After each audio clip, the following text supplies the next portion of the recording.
मंडळी, आपण रत्नागिरी जिल्ह्यामध्ये वेळास या बीचवरती आलेलो आहे। वेळास गाव आहे हे, खूप छान गाव आहे। खरं तर आम्ही खूप लवकर आलो, त्याच्यामुळे अंधार होता।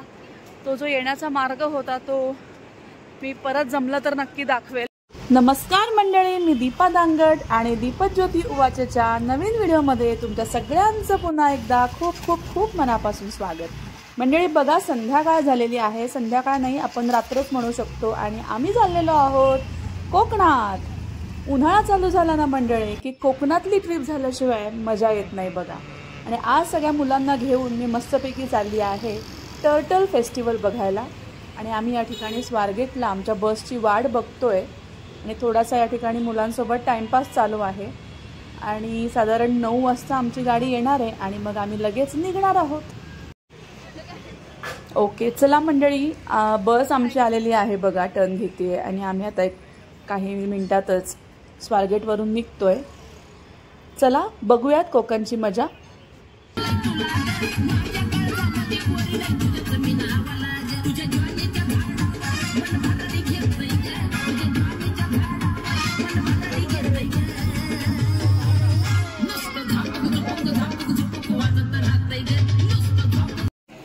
तर मंडळी बघा, आता रात्रीचे 12 वाजून गेलेले आहेत आणि आम्ही आता पौडच्या पुढे आलोय आणि इथे एक छानसं हॉटेल आहे। तिथे आम्ही थोडंसं चहा कॉफी किंवा कोणाला डिनर करायचं असेल तर म्हणून छोटासा ब्रेक घेतलेला आहे। आणि आत्तापर्यंत धमाल गेलेली आहे बसमध्ये। अजून तर आमची 20% जर्नी पण झाली नाही आहे, पण दमलोय। आता मी पहाटे वेळासला पोहोचणार आहे। तर चला थोडासा चहा ब्रेक घेऊयात आणि पुढे निघूयात। तर आम्ही पूर्ण रात्रभर ट्रॅव्हल करून आता पहाटेचे 4 वाजलेले आहेत आणि आम्ही वेळास या गावामध्ये पोचलेलो आहोत। आता आम्ही थोडंसं इथे फ्रेश होणार आहोत आणि दिसतंय का, आणि फ्रेश होऊन लगेचच आम्ही टर्टल फेस्टिवलला जाणार आहे। कारण टर्टल जे आहेत ते सकाळीच बघायला मिळतात। अंधार आहे इथे, त्याच्यामुळे थोडंसं दिसत नाही आहे। अरे हे बघा, ह्याला पण यायचं आपल्या ब्लॉगमध्ये।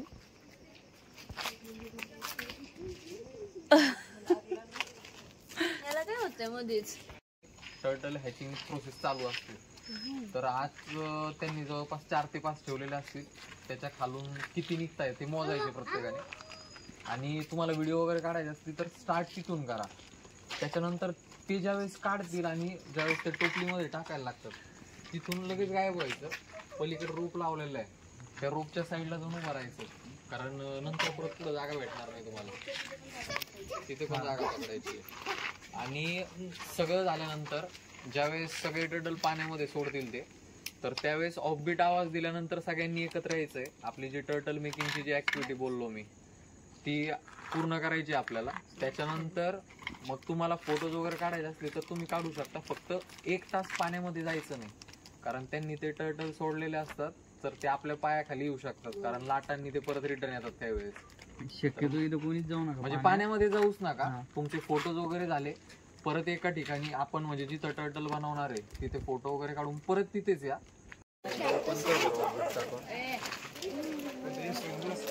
एवढा बघा किती मोठा ग्रुप आहे। भल्या पहाटे। येस ए गर्ल्स, इथं नेमकं मी कॅमेरा चालू केला की इसका अंधार येतो। तर मंडळी, गावापासून जवळजवळ 1-1.5 किलोमीटर आत आपल्याला चालत जायचंय बीच पर्यंत। भल्या पहाटे बघा। बापरे, त्यांना आज लोक नाही काय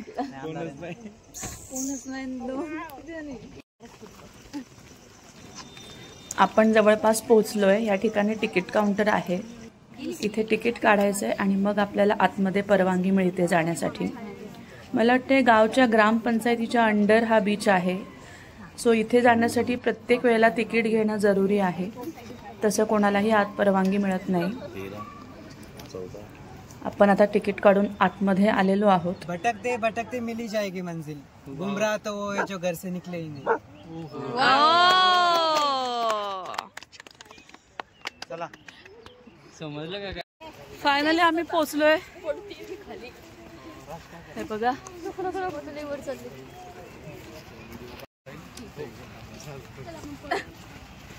जोरात पळायचं मग नाही काय नाही तेवढा पडशील मग. जरा हॅलो करा रे. हॅलो. हो ही दिसते का त्याच्या?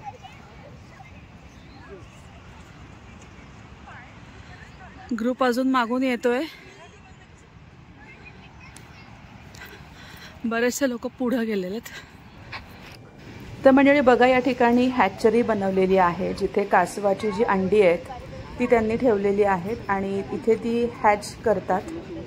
किती काळजी घेतली जाते बघा. इथे टोपल्यांच्या खाली ही अंडी सुखरूप अशी सेफ ठेवण्यात आलेली आहेत. तेच सांगतोय ना मी. आता समजा कासवाचं कसं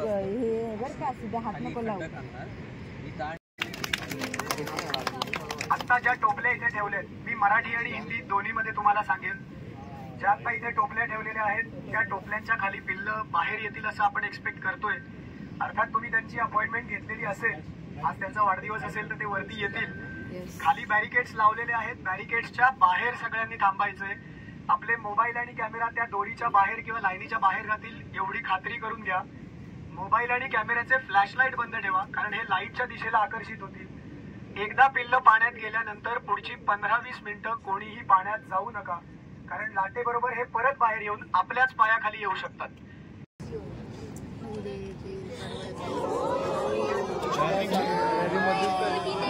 ए दादा सरक. दिसते का किती छोटे आहेत ना.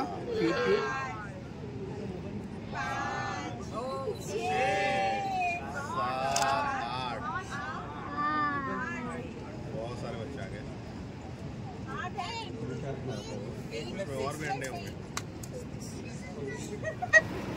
तर बघा मंडळी, ही नुकतीच जन्मलेली अंड्यातून बाहेर आलेली कासवाची पिल्लं आहेत आणि त्यांना समुद्र किनाऱ्यावरती अगदी सुखरूपपणे सोडण्यात आलेला आहे.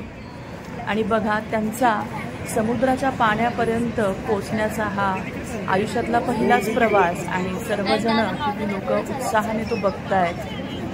बघा, ही किती छोटीशी पिल्लं आहेत, काही मिनिटापूर्वी अंड्यातून बाहेर आलेली.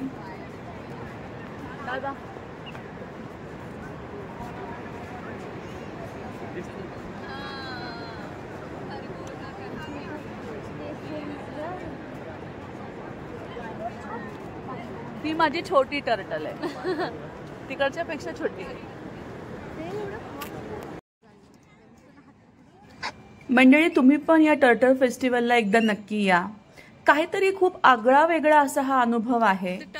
छोट्या मुलांना तर बघायला खूप मजा येते आणि कुठेतरी मनाला पण एवढं सॅटिस्फॅक्शन वाटतं की ही पिल्लं जेव्हा पाण्यापर्यंत पोचतात, अगदी स्ट्रगल करून ते एवढा मोठा प्रवास पाण्यापर्यंतचा पार करतात, तेव्हा आपल्यालाच कुठेतरी एवढं समाधान वाटतं, खूप हायसं वाटतं.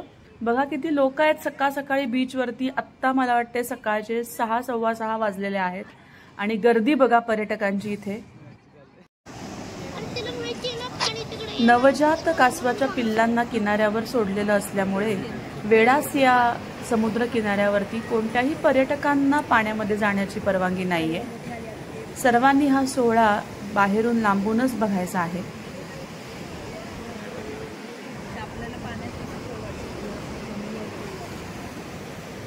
चला, तर फायनली सगळे छोटी छोटी पिल्लं समुद्राच्या पाण्यापर्यंत पोहोचलेली आहेत आणि त्यांच्या नवीन प्रवासाला लागलेली आहेत.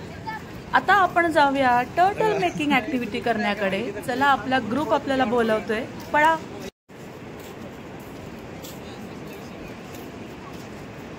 आपण सगळ्यांनी टर्टलला आता पाण्यात जाताना बघितलंय. आता आमची एक ऍक्टिव्हिटी आहे, पोरी पळत पळत गेला. आता आम्ही मस्तपैकी समुद्राच्या रेतीमध्ये एक मस्त टर्टल मेकिंगची ऍक्टिव्हिटी करणार आहे.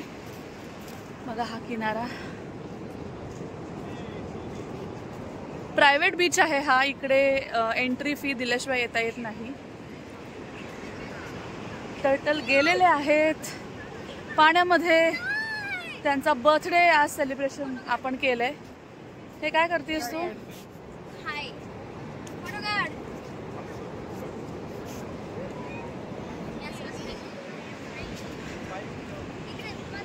ए चला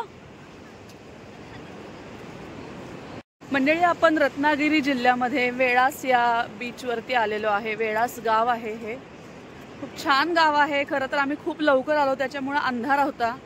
तो जो येण्याचा मार्ग होता तो मी परत जमलं तर नक्की दाखवेल.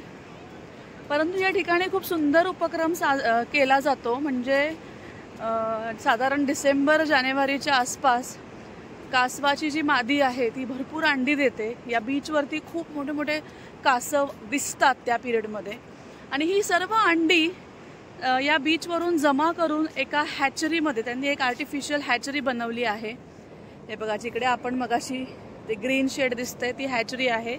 तिकडे ती अंडी कलेक्ट करून ठेवली जातात आणि ती जशी जशी हीट वाढेल वातावरणामध्ये तशी ती ऑटोमॅटिक नॅचरली हॅच होतात आणि त्यातून कासवाची पिल्लं बाहेर येतात. आणि मग हा कासव महोत्सव इथे साजरा होतो. लगेचच म्हणजे जस्ट काही मिनिटापूर्वी, काही तासांपूर्वी बॉर्न झालेल्या या कासवांच्या पिल्लाला समुद्रात असं पाण्यामध्ये सोडण्याचा हा एक वेगळाच असा आनंद घेण्यासाठी पर्यटक या ठिकाणी येतात. हा कासव महोत्सव आज अनुभवलाय. चला आता याचाच एक भाग म्हणून टर्टल मेकिंगची एक ऍक्टिव्हिटी पण करूयात.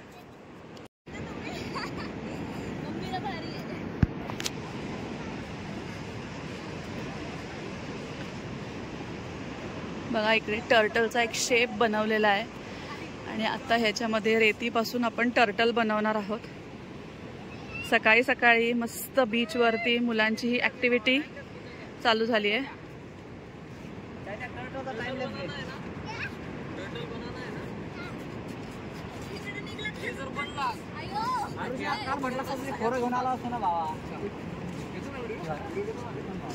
आधी सांगायचं रे, घरून फावडा आणला.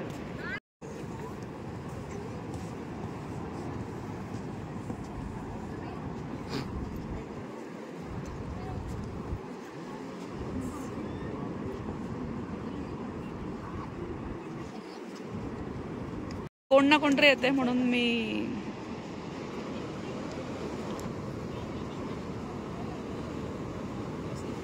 आपल्या बरोबर का ते?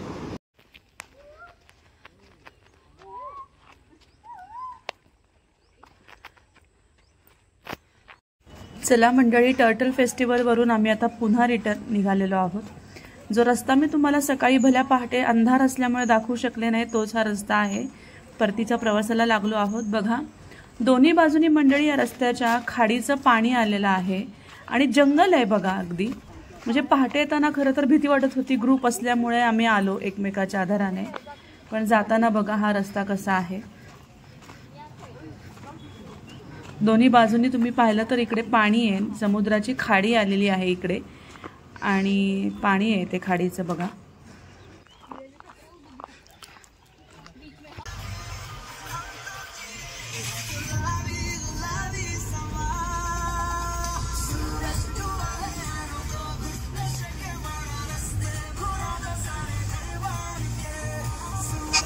चला मंडळी, मस्त फ्रेश होऊन नाश्ता करून आता आम्ही निघालेलो आहोत बाणकोट किल्ला बघण्यासाठी.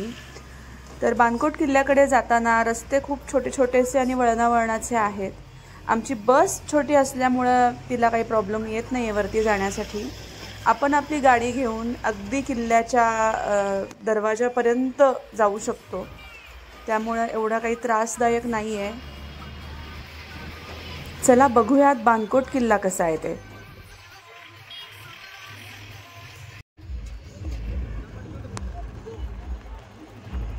हॅलो, आणि आपण आत्ता बाणकोट किल्ला बघायला आलेलो आहे. आणि या किल्ल्यावरती डायरेक्ट गाडी येते. बस, कुठलीही मोठी गाडी किंवा 4 व्हीलर इथे येते. अगदी वळणावळणाचे रस्ते आहेत, परंतु किल्ल्याच्या अगदी दारात आपण गाडीने येऊ शकतो. तर चला आज जाऊयात.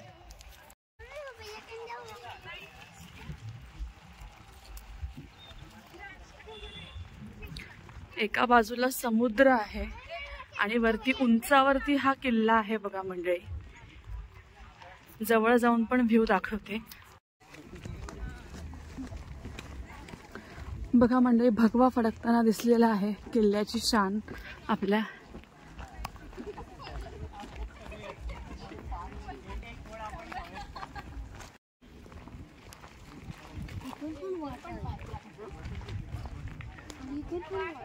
आपल्याला अजून किल्ल्याच्या आत जायचं आहे.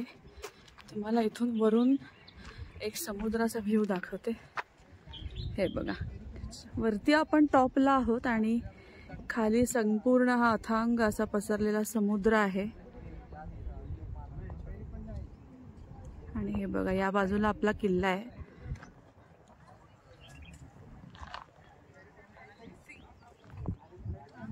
किती टुरिस्ट आलेले आहेत बघा.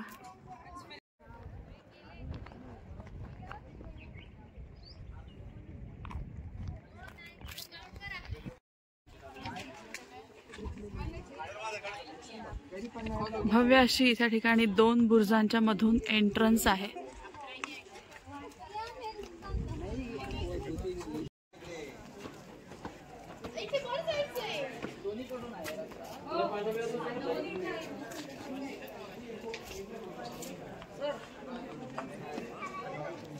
सुंदरशा एंट्रन्स मधून आल्यानंतर हे बघा किल्ल्याचं हे रूप. या ठिकाणी काय आपण बघूयात. अच्छा, काय नाही, इथे एक प्रकारचा चौथारा आहे बनवलेला. सुंदर मोठं झाड आहे या आवारामध्ये आणि पायऱ्यांनी आपण वरती जाऊन समुद्राचा नजारा आपण बघूयात.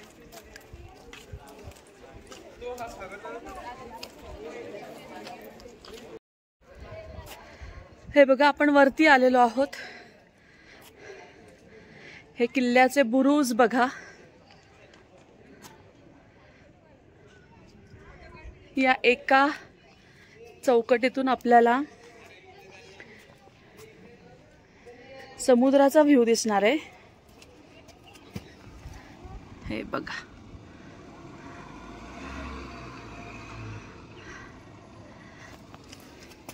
जाऊयात.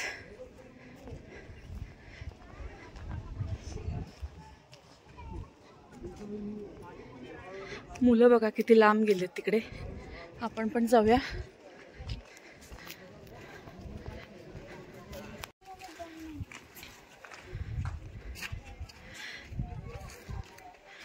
येस,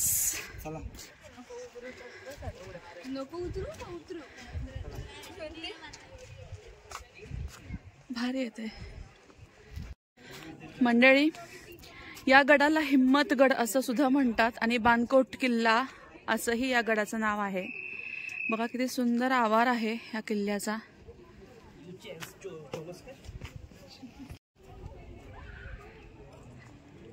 समृद्धी बघा कशी मजा घेते. समृद्धीच्या पोजेस जगा वेगळ्या असतात. मिठू चला. इकडून खाली हा दुसरा एक बुरुज दिसतो. या वरच्या बुरुजावरून इकडे जायला जागा आहे. आपण तिथे पण जाऊया आणि समुद्राचा एक नजारा तिकडूनही बघूयात.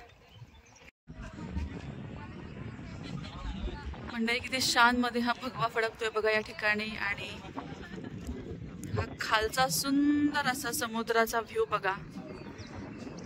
किल्ल्याच्या बाजूने समुद्र किनारा अथांग असा पसरलेला आहे. या किल्ल्यावर आल्यानंतर मंडळी गोव्याचीच आठवण आली. अरे बघ किती लेट आलीस ग. मी का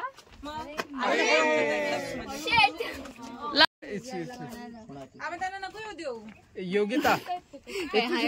चला मंडळी, किल्ला बघून झालाय आणि बघा किती सुंदर हा मार्ग आहे समुद्राच्या कडेकडेने. आणि आता आम्ही निघालेलो आहोत हरिहरेश्वर बीच कडे. ते पण जेट्टी मधून, म्हणजे जेट्टीच्या फेरी राईड मधून. बघा किती सुंदर खळाळता समुद्र आहे हा.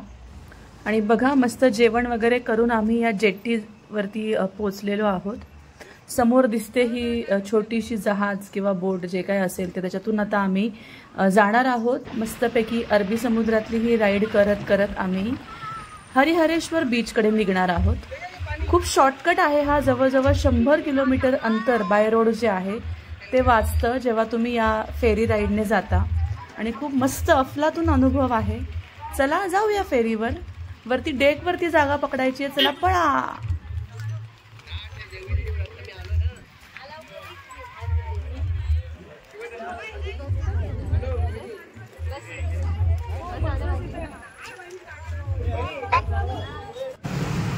मंडळी अशी अरबी समुद्रातल्या जेट्टीमधून फेरीमधून अनेक वेळा राईड केली आहे, परंतु तरीही याचं आकर्षण काही कमी होत नाही. प्रत्येक वेळेला वेगळीच मजा येते.